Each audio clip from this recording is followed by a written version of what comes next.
네, 이재명 당대표가 제3자 뇌물 혐의로 기소가 됐는데 1심 재판부가 정해졌습니다. 근데 1심 재판부의 판사가 이화영 전 부지사에게 9년 6개월을 선고했던 그 판사, 신진우 판사가 맡게 됐습니다. 이러면 상식적으로는 본인이 어떤 혐의를 다 인정해서 이미 판단을 했는데, 그런데 이재명 당대표 재판에서는 자신이 1심에서 이화영 재판의 1심에서 했던 판결을 뒤집는다면 자신의 판결을 뒤집는 거잖아요. 이 사람은. 그러면 이 사람은 자신의 판결을 뒤집을 그 어떤 논리를 다시 만들어야 될 텐데, 유무죄를 결정을 할 때 무조건 유죄로 가는 그런 판사 아니에요? 이 판사한테 배당이 되면 네, 지금 이게 말이 됩니까? 일반적으로 저도 네. 좀 찾아봤는데요. 네. 그 신진우 재판장에게 다시 배정된 그 이유가 네. 수원지방법원의 수원지방법원 굉장히 큰 법원이에요. 몇 명이나 있습니까, 판사가? 판사가 굉장히 많죠. 굉장히 많아요. 예, 그러니까 형사부만 해도 지금 신진우 판사가 11부, 형사 11부거든요. 예. 1부, 2부에서 형사 판사만 해도 11명 이상이 11명. 있다는 얘기인데, 민사도 있고 신청도 있고 뭐 가사도 있고 있기 때문에 예. 적어도 수십 명 내지는 뭐 이런 굉장히 큰 규모의 법원이에요. 예. 그런데 반부패를 담당하는 부는 2개라는 겁니다. 그래서 랜덤으로 배정을 한 결과 50% 확률로 이 재판부에 다시 배정이 된 거예요. 그런 상황이고, 근데 사실은 법원에서 사건 배당을 할 때 일반적으로는 관련 사건이 있는 곳에 배정을 하는 게 관행이기는 합니다. 예. 기초적인 지식이 있는 재판부에 하면 좀 더 효율적이기 때문이죠. 그렇겠죠. 근데 이 재판의 경우에는 지금 말씀하신 것처럼 이제 검찰에서 어떤 증거를 갖고 왔는지는 모르겠지만, 새로운 증거가 없다면 만약에 네. 그렇다면 이재명 대표의 그 재판도 같은 논리로 갈 가능성이 상당히 많이 있죠. 그래서 아마 제가 이재명 재판을 맡은 이재명 측 대표 측 변호사라면 재판부에 대해서 기피 신청을 하거나 불공정할 우려가 있다는 식으로. 근데 그게 받아들여지기는 또 쉽지 않거든요. 이미 이화영 측도 한번 기피 신청했었지 않습니까? 예. 근데 안 됐었고요. 그리고 아마 임기가 부임해서 2년 동안 담당하게 돼 있기 때문에 그렇습니까? 내년 2월 정도에 바뀔 가능성은 있지만, 그것보다는 제가 그쪽 변호사라면은 피고인의 주소지가 서울이기 때문에 예. 서울에 있는 법원으로 이송해달라고 신청하는 것이 실리적으로는 좀 나을 것 같습니다. 근데 여튼 이 공정한 재판, 공정하다기보다 다른 재판, 결론이 날 수 있는 재판 분야에 대해서 상당히 의문들을 많이 제기하는 건 사실이죠. 그런 거는 받아줄 수 있나요? 일반적으로 뭐 우리가 피고인이 서울에 거주하고 있기 때문에 왔다 갔다 하기가 굉장히 힘들다. 그럼 그거는 좀 참작을 해달라 그래서 서울로 뭐 이첩을 좀 해달라. 그거는 일반적인 거, 일반적인 거죠. 예, 왜 그러냐면 전체 지금 이재명 대표가 서울 쪽에서 세건 받고 있잖아요. 예. 그렇기 때문에 수원 쪽인데 서울 쪽으로 옮겨달라면 그거는 바꿀 수 있죠. 예. 근데 이제 행여나 저는 이제 조금 비판의 대목으로 작용할 수 있는 게 신진우 판사를 피하기 위해서 그런 거 아니냐, 또 그럴 거란 말이에요. 그렇겠네요. 네, 뭐 보수 측에서도 그럴 거고. 예. 근데 이제 이거는 정상적인 어떤 절차를 따라서 재판을 신속하게 진행하려는 이재명 대표 측의 입장 아니겠습니까? 말하자면 재판을 늘어뜨리려면 수원으로 가는 게 더 늘어지지 않겠어요. 저는 이런 부분에 있어서 좀 고약한 상황인 거는 같아요.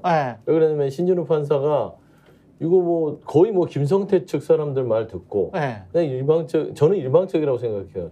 주관적이라고 해야죠. 너무 주관적으로만 판결을 하다 보니까 이재명 대표 입장에서도 이재명 측 변호인 측에서도 좀 지금 여러 가지 좀 전략적인 부분들을 모색하고 있는 걸로 알고 있습니다. 근데 이화영 1심 판결이 이재명 대표한테 불리하게 나온 게 사실인데, 그렇다고 해서 이재명 대표와 관련된 1심 판결이 반드시 또 그런 정해진 결론으로 갈 거냐, 그건 모르는 거예요. 해봐야 아는 거죠. 자기 부정을 해야 되지 않아요? 이 판사 같은 경우는? 그렇지 않죠. 왜요? 첫째, 혐의가 다르고 혐의가 다릅니다. 물론 혐의가 이거는 제3자 뇌물죄다. 그렇죠. 같은 혐의인 것도 있는데 그것도 같은 혐의라 할지라도 대상이 다르지 않습니까? 이화영이 한 일이랑 이재명이 한 일이랑 똑같은 거냐. 지금 언론이나 그다음에 국민의힘 쪽에서는 이화영이 유죄면 이재명도 자동으로 유죄다 이런 식으로 자꾸 얘기하는데 그렇죠. 그 아닐 수 있거든요. 지금 상황을 쭉 혐의가 보면은. 다르니까. 그렇죠. 뇌물과 이 사람은 외국환거래법 위반이었거든요. 그렇죠. 그러니까 외국환거래법 위반이라는 거는 북한에 예를 들면 조선노동당이나 이런 데다가 돈을 허가 없이 줬느냐의 문제예요. 근데 그렇죠.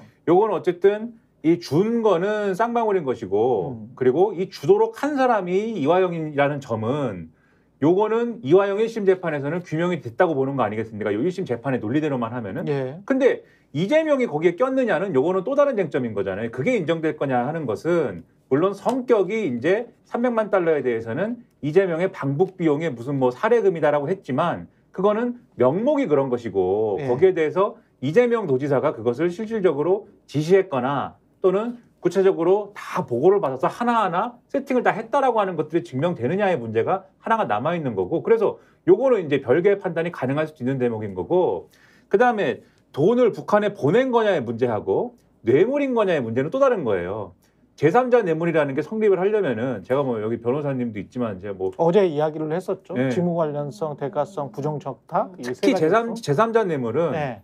제3자 뇌물이라고 할 때는 청탁, 부정한 청탁이 있어야 됩니다. 그렇죠. 그냥 뇌물죄는 직무 관련성이 있을 때 돈을 받았다고 하면 대체적으로는 뭐 포괄적 뇌물 수도 그렇죠, 있고 하니까 그렇죠. 대체적으로는 그게 대가성이 인정이 되는데 네. 이건 제3자 뇌물이라고 하면은 누군가한테 돈을 주면서 네. 이게 명확하게 얘기를 해야 되잖아요. 내가 이거 예를 들면 내가 방북하고 싶으니까. 제가 이거 예를 들면 네. 내가 조수진에게 돈을 줄 테니까 네. 최경영은 나에게 예를 들면 여기에 계속 출연하게 해주세요. 네. 약속을 해야 네. 조수진에게 돈을 준 게 뇌물이 되는 거잖아요. 네. 약속을 한 적도 없고 내가 마음대로 조수진한테 돈을 준 다음에 네.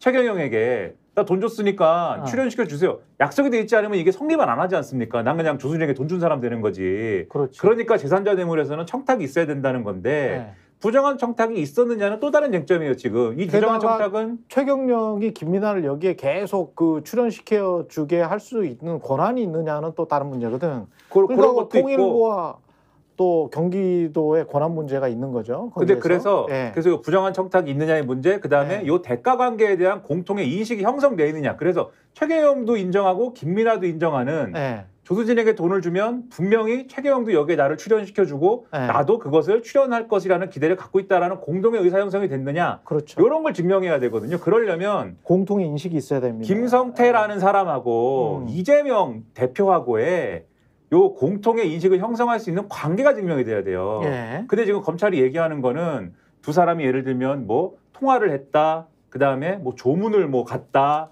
뭐 조문을 이 측근을 조문을 보냈다, 요런 거 정도거든요. 예. 근데 요런 거 정도만 해가지고 그걸 증명할 수 있느냐는 이 제3자 뇌물에서는 제가 뭐 법적 지식은 없지만 아직까지는 갈 길이 좀 남았다라는 생각이 들어서 요 제3자 뇌물죄와 관련돼서는 지금까지 나온 얘기만으로는 아직까지는 모른다. 근데 요거를 먼저 저도 그런 생각하는 것 게 필요할 것 같아요. 같아요. 예. 스픽스는 말하는 언론입니다. 대세는 유튜브, 그중에서 스픽스. 좋아요, 댓글, 구독, 알림 설정. 여러분이 저희를 사랑해 주시고 우리가 여러분을 사랑하는 4가지 방법입니다.